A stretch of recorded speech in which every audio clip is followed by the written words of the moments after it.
Hello, ഞാനിപ്പോൾ ഉള്ളത് മിസ്ഫിർ സിംഗോളിലാണ്. ഖത്തറിലുള്ള മിസ്ഫിർ സിംഗോളിലാണ് ഞാനിപ്പോൾ ഉള്ളത്. ഏകദേശം ഒരു 50 മില്യൺ ഇയേഴ്സ് മുന്നേ രൂപപ്പെട്ട ഒരു സിംഗോളാണിത്. ഞങ്ങളിങ്ങോട്ട് വരുന്ന വഴിക്ക് നല്ല മൂടൽമഞ്ഞ്, നല്ല ഫോഗായിരുന്നു.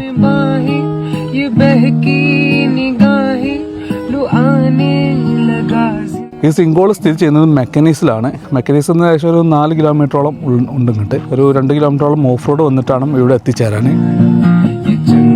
ഈ സിംഗോളിൻ്റെ ചരിത്രം ഇവിടെ എഴുതിയിട്ടുണ്ട്.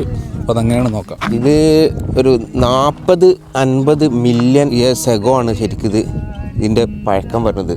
രൂപപ്പെട്ടതിൻ്റെ കുറേ വർഷങ്ങൾക്ക് മുമ്പ് ചെറിയ ഹോളായിരുന്നു. ഉള്ളിൽ മാത്രം ഒരു വോയിഡ് ഉണങ്ങുള്ള ഒരു ഏരിയ ആയിരുന്നു ഇത്. പക്ഷെ അതിൻ്റെ മുകളിൽ നല്ല പാറകൾ ഉണ്ടായിരുന്നു. ഫൂഫ് എന്ന് പറയാം. അത്ര പാറകൾക്ക് ഫൂഫ് എന്നാണ് പറയില്ല. പിന്നെ അത് ഇങ്ങനെ ഓരോ പാറകൾ ഇങ്ങനെ അടർന്ന് വീഴാൻ തുടങ്ങി. ഇങ്ങനെ വീണ് പിന്നെ അത് ടോപ്പിലേക്ക് എത്തി ചെറിയ ഹോളായി ഇങ്ങനെ ഒരു രൂപം വ്യാപിക്കുന്നത്. ഇത് ശരി ഇതിൻ്റെ ഇങ്ങനെ നമ്മൾ സ്ട്രൈറ്റ് ലെങ്ത് നോക്കുകയാണെങ്കിൽ അറൗണ്ട് 35 മീറ്റർ ലെങ്ത് ഉണ്ട്. പക്ഷെ നമ്മളിതിങ്ങനെ ഇറങ്ങുകയാണെങ്കിൽ 65 മീറ്റർ ചെരിഞ്ഞിട്ടാണ് അത് പോണത്. ഇത് 65 മീറ്റർ ഉണ്ട്. മണ്ണിൻ്റെ ഘടന ശരിക്കും നമുക്ക് ഇവിടെ ഉള്ളിൽ ഇറങ്ങുമ്പോൾ ശരിക്കും കാണാൻ കഴിയും. കുറേ ലെയറുകളുണ്ട്. അത് ശരിക്കും അവിടെ അടയാളപ്പെടുത്തിയിട്ടുണ്ട് കുറേയൊക്കെ. പിന്നെ ഓരോ ലെയർ ശരിക്കും അടക്ക് ഇങ്ങനെ വെച്ച ഒരു ഇത്ര മീറ്റർ വരെ ഒരു മണ്ണ്, പിന്നെ മീറ്റർ വേറെ മണ്ണ് അങ്ങനെ തന്നെ ഓരോ ടൈപ്പ് മണ്ണുകൾ നമുക്ക് ഇതിൽ നിന്ന് കാണാൻ കഴിയും. പിന്നെ ഇതൊരു ഏത് ചൂടത്ത് വന്നാലും ഇവിടെ ഇതിനുള്ളിൽ ഭയങ്കര തണുപ്പായിരിക്കും. ഇതിൻ്റെ ഉള്ളിലേക്ക് അടിയിലേക്കടെ ഇറങ്ങിയാൽ